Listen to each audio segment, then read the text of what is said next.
अस्सलाम वालेकुम रहमतुल्लाहि व बरकातुहू।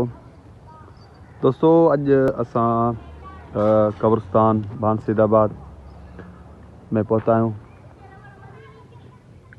असां अॻु में भी मुसलमान भाइरनि खे आगाही ॾिनी, ॿुधायो त बाबा क़बरनि जे मथां क़ुरान मजीद जूं आयतूं सूरतूं पढ़ण जी शक्ल में न रखो।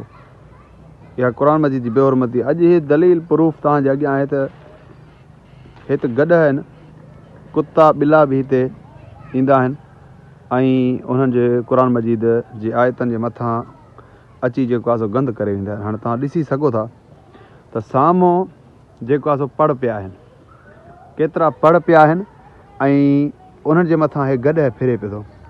हाणे दोस्त सोचींदा हूंदा यार तव्हां वञो था हेॾे हिननि खे तड़ियो। असां घणनि खे तड़ियूं, घणनि खे गॾनि खे असां रोकियूं, हुनजो नालो ई गॾ।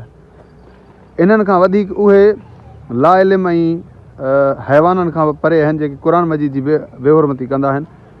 हीअं मार्बल टाइल्स में लॻाए ऐं हीअं जेको आहे सो हाणे हे पढ़ हिननि रखिया हूंदा हिते, पर तव्हांखे वेझे खां ॾेखारियां त हे जेको आहे सो हे क़ुरान मजीद जूं आयतूं आहिनि।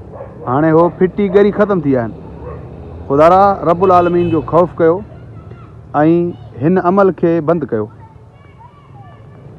बसि रब्बुल आलमीन असांजे मुसलमान भाइरनि खे, सिंधी भाइरनि खे हिदायत ॾे त हो हे अमल खे सम्झनि त हे अमल बिल्कुलु ग़लति ऐं नाजाइज़ ऐं हराम आहे ऐं क़ुरान मजीद जी बेहरमती आहे।